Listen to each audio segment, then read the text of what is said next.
तर नमस्कार शेतकरी मित्रांनो, स्वागत आहे तुमचं आपल्या A to Z क्रॉप या यूट्यूब चॅनलवरती। शेतकरी मित्रांनो, आज आहे 9 एप्रिल आणि आजचे आले बाजार भाव जे तर आपण ह्या व्हिडिओच्या माध्यमातून जाणून घेणार आहे।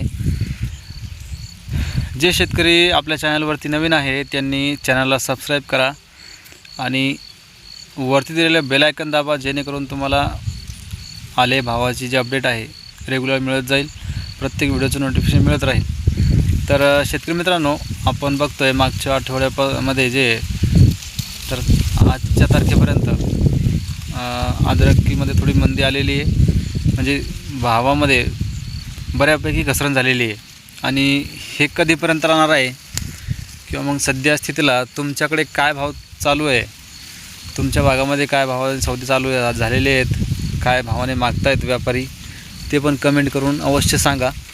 आणि आजचे आले बाजार भाव अपडेट तुम्हाला देणार आहे, पुढचा अंदाज पण सांगणार आहे। अंदाज मी सांगितला होता की 15 एप्रिलपर्यंत अजून तेजी येण्याची शक्यता होती, मागच्या व्हिडिओमध्ये सांगितलं होतं। तर ते न होता काय झालं की या युद्धाचा इफेक्ट बरेच शेतकरी म्हणजे आणि बरेच लोक पण म्हणजे की ह्या युद्धाचा इफेक्ट आपल्या भारतावर एवढा काही झालेला नाही आहे, एक 5-10% झालेला आहे। पण ज्यावेळेस ही साखळी विस्कळीत होते, प्रत्येक साखळी जी असते एकमेकावर अवलंबून असते, प्रत्येक देशसुद्धा वर अवलंबून असतो काही गोष्टींसाठी। तसंच याच्यामध्ये रोल जो असतो आयात निर्यातचा खूप मोठा आहे। कोणत्याही बाजारपेठेसाठी आयात निर्यात जर बंद पडली तर त्याचा इफेक्ट सहजासहजी होतोच, कोणत्याही मार्केटमध्ये असो। तर त्याला बऱ्याच शेतकऱ्यांनी हलक्यात घेतलं होतं, पण त्याचा इफेक्ट थोडा लेट झाला, कारण युद्धाला सुरू होऊन एक 45 दिवस झालेले आणि त्याचा इफेक्ट जो आहे तर आत्ता एक 3-4 दिवसापूर्वी झालेला आहे, म्हणजे 3-4 दिवसापासूनच भाव कमी होत झालेले आहे। आपण बघितलं होतं की 38-40 रुपये, 41-42 रुपयापर्यंत जे भाव होते, त्यानंतरची ही खूप मोठी घसरण आहे। आणि आजचे जे भाव आहे, आजचे माझ्या भागामध्ये सौदे जे आहेत, अद्रकीचे सौदे व्यापारी मागतायत 28, 30, 32 रुपयाने। आता याच्यामध्ये चांगल्यात चांगला माल जो आहे तो 30-32 रुपयाने मागत आहे आणि कमीत कमी 28 रुपयाने मागत आहे। आणि तुमच्याकडे काय भाव चालू आहे हे कमेंट करून अवश्य कळवा शेतकरी मित्रांनो। आणि हे जे भाव घसरण्याचं कारण एकमेव होतं की जास्त दिवस एक्सपोर्ट होणारा जो माल आहे एक्सपोर्टच झाला नाही। जवळपास 45 जेव्हापासून युद्ध सुरू झालं त्यापासून कोणताही भाजीपाला म्हणा, फळं म्हणा, किंवा मग आले अद्रक जे असतो, कांदा असतो, हा सगळ्या निर्यात पण होत असतो।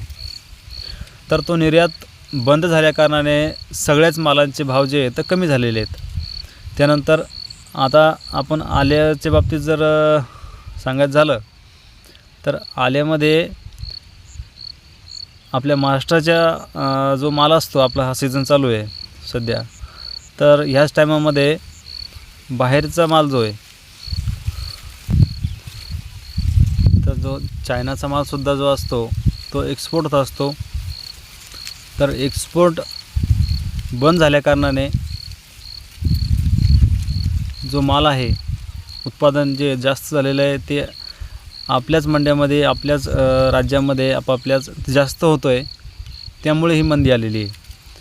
आता हे कधी सुरळीत होणार तर याच्यावरती जे आहे तर 100% कोणी सांगू शकत नाही, कारण जागतिक पातळीवर जे युद्ध चालू आहे त्याला आजची न्यूज जर बऱ्याच शेतकऱ्यांनी बघितली असेल तर आज रोजी जी आहे तर 15 दिवसाची स्थगिती ह्या युद्धाला भेटलेली आहे। म्हणजे सूत्रांच्या माहितीनुसार म्हणजे आणि न्यूज चॅनलवरती सुद्धा तुम्ही बघू शकता की इराण आणि अमेरिकेचं हे युद्ध जे तर 15 दिवसासाठी का होईना सध्या स्थगित याच्यावर आलेली आहे। म्हणजे त्यांनी दोघांनी जे आहे तर स्थगिती आणलेली आहे सध्या या युद्धावर। तर आता पुढे चालून ह्या 15 दिवसामध्ये काय होतं आहे आणि आणखी जर हे युद्ध इथं जर संपलं तर हळूहळू आपल्या आले भावामध्ये तेजी नक्कीच येणार आहे। ज्या शेतकऱ्यांना पाणी आहे त्यांना थांबता येईल त्यांनी थांबावं, कारण तुम्ही अपेक्षा करत होते 4, 4.5, 5 हजाराची भावाची, तर बऱ्याच शेतकऱ्यांना झालं आहे की अचानक हे भाव कमी झालेले आहेत.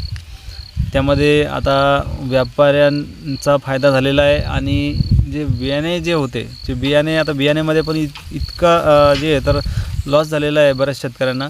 जे शेतकऱ्याचं काय झालं आहे की सुरुवातीला 5,000ने बियाणे दिलेले आहे काही शेतकऱ्यांना, त्यातच हे भाव रिटर्न झाल्यामुळं अक्षरशः 42,000-4,000वरती बियाण्याचे भाव आलेले आहेत. म्हणजे 1,000 रुपयांनी डायरेक्ट बियाण्याचे भाव उतरलेत. तसेच अद्रकीचेसुद्धा 1,000 रुपयाने भाव कमी झालेले आहेत क्विंटलमध्ये. जिथे आपला जो व्यापारी जो माल घेत होता 40, 41, 42, तर तिथंच आपलं बियाणे जे आहे तर 1,000 रुपयाने महाग जात होतं 5,000ने. तर 1,000 रुपयाचा लमसम दोन्ही भावामध्ये फरक पडलेला आहे आणि त्याचा फटका आले उत्पादक शेतकऱ्यांना नक्कीच बसलेला आहे. कारण भरपूर शेतकऱ्यांचा माल अजून मागायचा आहे आणि आता ही परिस्थिती जी आहे सुरळीत होण्यासाठी बराच टाईम लागू शकतो.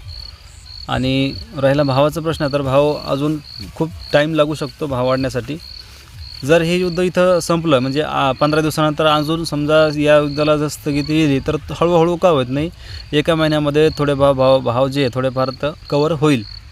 तर शेतकरी जे आले शेतकरी आहे त्यांनी आशा सोडू नये आणि तुम्हाला पाणी असेल तर तुम्ही नक्कीच जून, जुलै, ऑगस्टपर्यंत थांबू शकता.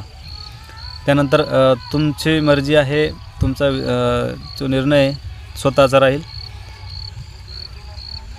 तर शेतकरी मित्रांनो, ही माहिती तुम्हाला कशी वाटली की व्हिडिओ आवडला तर लाईक करा, चॅनलवरती नवीन असाल तर सबस्क्राईब करा. भेटूया पुढच्या व्हिडिओमध्ये. कारण पुढच्या व्हिडिओमध्ये आपण लागवडीचं जे आहे नियोजन करणार आहे पुढच्या वर्षीचं आणि त्याबाबत चर्चासुद्धा करणार आहे की पुढच्या वर्षी काय भाव राहील. तर आवर्जून दुसरा व्हिडिओ जो आहे तर नक्कीच बघा. धन्यवाद.